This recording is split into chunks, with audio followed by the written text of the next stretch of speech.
Ring the alarm, cause you know it's form. Brody be bringing the thunder like he came equipped with a storm. All of that talking, no, it ain't gon' ride, boy, this ain't a cab. No, you ain't ready, I think you should really go back to the lab. Cause you gon' lose whoever you choose, fam, I'm gon' put up a 50. Whether he passing or running, it's getting dotty or sticky. Yeah, he the winner and your team a loser, you better know that before you pick him. Whipping up a fumble liar, might go for a tug on the yiggles. Yeah.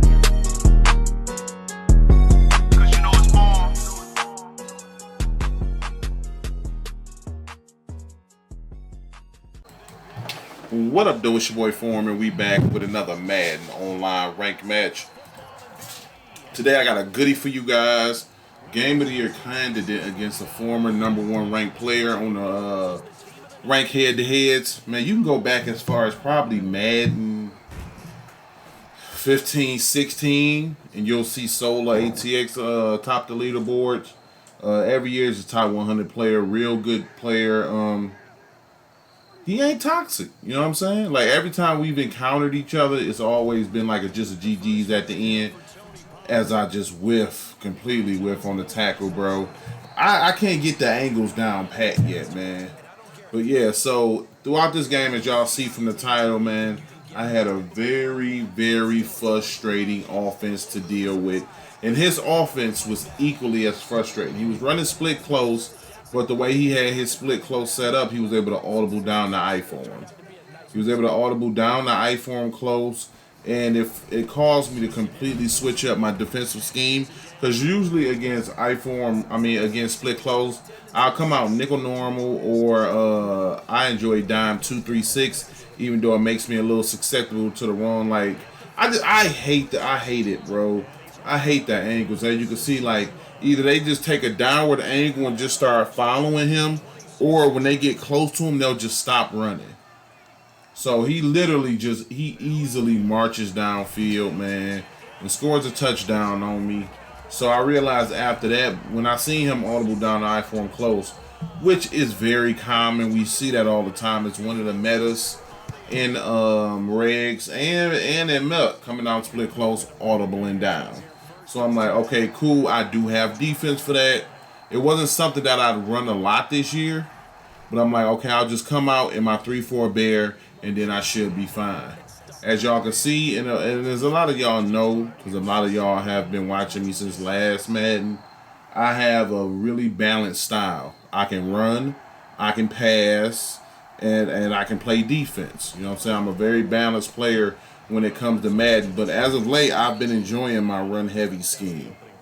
It is out of I form close, you know what I'm saying? I've been pounding the ball whilst I figure out defense, figure out the zone drop situation and everything. Because one thing that's been big for me in this Madden is clock management and keeping my opponent under control and forcing them to make mistakes. And what I mean by forcing them to make mistakes is if my offense can frustrate them to the point where they don't feel like they can get a stop, it'll force throws as he takes really bad angles right there, and I go to the crib with Mozart. It will force them into positions that they're not really comfortable being in, feeling like they got to move the ball quickly, etc., because I'm eating up a lot of clock with the way I'm playing. Like, defensively, I feel like I can get a stop against anybody.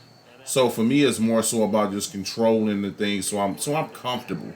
You know what I'm saying? As you can see, he comes down, audibles down, 2 I form close, which I'm cool with. I have the defense, 3-4 bear, can bag, I form close. All I got to do is set things up correctly and get a good feel. As you see, I go in and I start messing with my zone drops. I put my curl flats at 25. No, I don't. I put them at 10, and then I put 25. Because when I'm coming out and against these type of sets, like I don't know about y'all, but my adjustments get stuck sometimes. So it's real easy for me to put up purple zones than it is to put cloud flat. So I'm going to throw those up, and then I'm going to man up that corner route with B as he tries to throw an RPO, but I got him manned up. So we take a horrible angle, but we low-key do a good job defending it because RPOs can be hell this game. So I got those set deep. But what's happening is I'm leaving the flats, and I go and I press A. I come down, I press A, I don't hit stick, and I get no animation. That's going to be one of the things that they patch in the patch on that's supposed to drop on the 10th is angles and tackling and zone drops and defensive adjustments is going to be a lot of the patch. As you can see, boom, I come down. Again, I hit A. And he did whatever he did. So it's at that moment I'm like, man, I'm just gonna have to start clicking off. I don't want to click off, but the game is low key gonna force me to click off. So right there, he blocks both his running backs. I guess he thought I was sending pressure. So I'm gonna have to adjust to him sending that running back out the backfield because he keeps hitting them. And the weird part about the flats this year, even if you put a flat zone out there, the flat zone will play it so late. As you can see, I'm starting to man him up on man up Sherman on him, or I'll man up a linebacker on him because I feel like that's going to be the only real way to stop that flat route out the backfield. Flat routes is like deadly this year, so if you're not throwing to the flats, you literally missing out. As you can see right there, flat routes on the field, they don't get out there quick enough, even though they don't have to go anywhere. So right here, you see me manning up in the red zone. I don't run much man defense until I get into the red zone because it is so OP. And y'all let me know down in the comment section what y'all think. If y'all think the patches is gonna make Madden fun again, or do you think it's gonna continue to mess up the game? I'm hoping it makes this game fun again.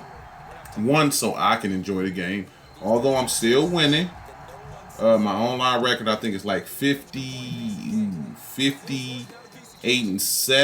58-8, somewhere around there. So I'm still winning at a pretty good clip. I just want to enjoy the game.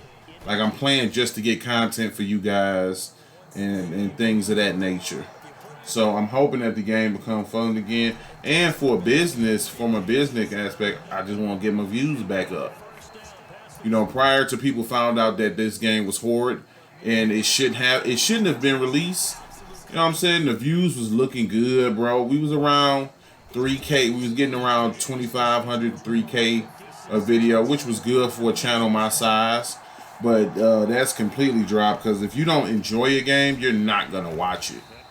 You know, so which I completely understand. So I have created my other channel called Form Reacts. You know what I'm saying? I'll probably drop the link in the description once I upload my first video on that channel. So if y'all really rock with me, man, go drop a sub to that. But I'm still going to be grinding this channel every single day, upload, you know what I'm saying? Grind don't stop. Just going to be grinding 2 channels instead of 1. Like y'all know, with quarantine, I was able to do YouTube full time. So YouTube plays a part in how I take care of my wife and kids. So I got to make sure I stay on my P's and Q's with that. But yeah, so as you see us marching down the field right here, I'm not too much tripping about getting 7. I want 7, but I'll take 3 because I get ball at half. And that's the one thing that bothers me, bro, is that the juke moves are garbage, bro. You got the Jurtle, my nigga. A Jurtle. You got the double juke. And that low-key look real crackheadish, the way you know what I'm saying? I ain't feeling that. And then the spin move is absolute garbage. And stick is real iffy. So like really, man, it's like breaking runs can be broken, as you can see from watching my last couple gameplays. But like the running back moves are trash, bruh. You know what I'm saying? Y'all let me know down in the comments if y'all have a move set that y'all can go to that actually works. So here at the half, 10-10, I get ball. I still ain't got no worries. You know what I'm saying? My run game is working. I'm able to pass when I need to. Like, as of late, my pass game has been on a need-to basis. So you'll see in a couple other videos I got, I'll be going to other offenses I got. You know what I'm saying? I've been working on the spread offense. I still got my 5 wide. And then I got my single back doubles, which y'all already know. That's always going to be money. So I'll go to those offenses and you'll see me open up the pass. But, you know what I'm saying, when I'm just playing games and I run into the sweats, this where we at, bro. Clock management. Now you can see it works very well because you can see, and he does an excellent job of keeping me from breaking that run. He used my lineman against me to keep me from breaking outside, and then he just swerved back and forth, so I had to swerve trying to get outwards to break, and he did a really good job of just keeping me in the pocket. So in these scenarios, 2nd and 8, boom, I already know I got the corner route, a certain type of pass lead on that ball. The corner route is still money. You know what I'm saying? Ain't nobody running tight offset, you know what I'm saying, but it's still my baby. I'll never abandon you. Right there is probably the best angle I've ever seen this year on the tackle. He took the perfect angle to make that tackle. And I was heated because it's like, bro, everybody else been getting bad angles all year. And then this dude get the one good angle left in Madden 21. Ain't nobody else getting no good angle because this nigga used up all one of them. But as you see, getting back in, we go to the quick motion right here. Boot, boot. Hit my boy Kelsey, man. As y'all know, Kelsey got that tight end apprentice, so I can put him on a crosser, post, corner. I can keep him on that extended drag, which isn't like most drags. It doesn't come straight across. It actually comes at an angle. You know what I'm saying? So that's what I hit him on right there. And then right here, it's simple. I'm on the 3-yard line. Dot 2. Fluff a dot. We're going to run that thing right in, man. Just 49 strength. And then we're going to get back out here to my strength, which is playing defense. So as you can see right there, I think I put him in a yellow. And then I follow that drag route. And that's just good defense right there, man. That's good, solid defense and good usering. He's able to get out and then take off with Prescott, which I wasn't too much tight about because I'm like, he's not going to get that too often. But I was hoping I could have wrapped up. Whenever you play good defense like that, you want to get rewarded as he catches me on the D-line. And he hits me in the flat again. The flats have been his primary read because I got everything else bagged up. So I'm like, okay, all I got to do is remember to get all my adjustments out, man up Zeke, and then drop down on the left side to take away that flat, and then come back upwards for anything he might have coming across the middle. So right here, he's coming out and slot offset, which I know is just the motion routes to the running back. I'm not too much worried about that as I zoom over there and blow that up in the backfield, bro. The RPOs and the motion swing routes are very, very, very good this year. Annoyingly good this year. Like, if you're not blowing it up with your user, especially in regs, you're going to struggle. I don't know about Mutt. Yes, this dude is running a super custom.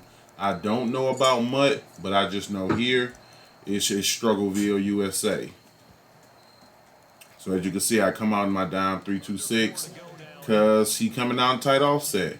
And me personally, as somebody who runs tight offset, I have a very, very, very, very good understanding on how to stop it as I get mossed. Getting moss is nothing you can do about it, bro. You just got to eat the moss and move on to the next play. If you get too angry, bro, you have a terrible day. Terrible day. So I think he kind of knew he got bailed out right there, so he left tight offset alone. He goes back to his main offense, which is split close. We did a very, very good job of bottling up his run. Very, very good job of bottling up his run. We kind of forced him to pass the ball, which I feel like is the strength of my defense this year, is playing the pass. Like, run defense can be very iffy because the running back falls forward so much. And I feel like you get really random block sheds, but that kind of gets canceled out because the moment you block shed, the running back's just gonna fall forward 3 to 4 yards. As you see right there, really good defense, force him to roll out with Dak again, which, like I told you guys before, I'm not worried about, man. He can run with his quarterback all he wants to. My thing is about control. I want to take away your reads and force you to do things that you know is not going to get you far. Like when you're giving up crossers and corners and deep ends, like that's a different type of feeling. That feels like you just can't get a stop. When somebody's just hitting you in the flats and then running with the quarterback, it feels like you can get a stop. All you have to do is just get those final adjustments out. Like right there, we end up bagging him up. So when somebody's hitting stuff like that, I never feel like I'm out of the game. I ran into a guy a while ago. I wasn't even recording. He was running gun doubles. That game felt like I was never going to stop this dude. I just couldn't stop him. Like right there, I had a flat on the field, but I don't know what happened. I know a man, he was manned up, but I think when I baselined, I moved him across the field, and the guy who got matched up with him, it's like the man glitch. It got glitched out, so he was able to get a free release. But yeah, I was playing a guy in gun doubles. That guy felt like I could do nothing to stop him. It was like a hopeless feeling. And I ended up winning that game in OT because for whatever reason, he went to another formation and I lurked him and got the pick. But had he stayed in that gun doubles the way he was running it, that was the first time I ever felt hopeless against a formation. Like he had a very, very good gun doubles. And in the time, especially in the beginning of the Madden when nobody knew what they were doing and we were unsure if we'd be able to blitz, he was getting crazy. As y'all can see, I got 15 rushes, $168. I don't have too many rushes. Like I probably won't even hit the 20 rush mark, but it just feels like a lot because I'm gashing him. And then when I do have to go to the air and pass the ball, it's not a big deal because I'm very comfortable in tight offset. I've been in it since Madden 12. So I know all my reads, and back then it was called snugs. It wasn't even called tight offset in the New Orleans book. But yeah, so here we go. We coming out. I'm putting my adjustments out, getting ready to hit him with this motion slant. Boom, he follows him. Corner route, Dottie. That over-the-top safety came over and played that really well, really late, and I was not expecting him to. But, you know what I'm saying, you precision that to the right way, it's still a dot regardless. So again, boom, coming out, running that rock. I was going to get a favorable animation, but he ended up spinning me around. But no biggie, we coming out, running a rock again. And this ain't Madden 20, so we don't want to hear, oh, you cheesing. No, I'm playing football. This real football, right? If somebody can't stop the run, don't stop yourself. Pound the rock. So shut up. So again, right here, he comes out in like a dime. And you're not about to stop me. You're not about to stop me running the rock with no design. So we go here, we run that rock one more again. 206 rushing yards on about 18 carries. So we just gashed him. So shout out to you, bro, because a real good dude. I initially thought he was about to send me some hate mail, but he didn't. He just sent me a GG's and then said how frustrating my offense was to stop, which I agree because I was just as frustrated stopping his offense. So right here, I'm just trying to run the ball up the middle. He's not really calling no timeouts because there's really nothing he can do. I call a timeout at the 3 second, knowing he's going to call another one. The only thing I want to do is line up my kick before he calls timeout. That way, when I come out on my, as far as like my thumb placement, I know exactly where I have to put my thumb when I'm kicking my field goal. I don't want to have to guesstimate here. You get a very clear window before they call a timeout of where you need to put your thumb to kick a good field goal. So a muscle memory on where I gotta go. That way, when I come on the ice kick, I'm Gucci, man. But yeah, man, I appreciate you all, man. Hope you all enjoyed this gameplay. I'm probably going to bring you guys some live cam soon. I've been working, grinding, man, putting in hella work. Appreciate y'all for rocking with your boy, and I'll get at y'all tomorrow.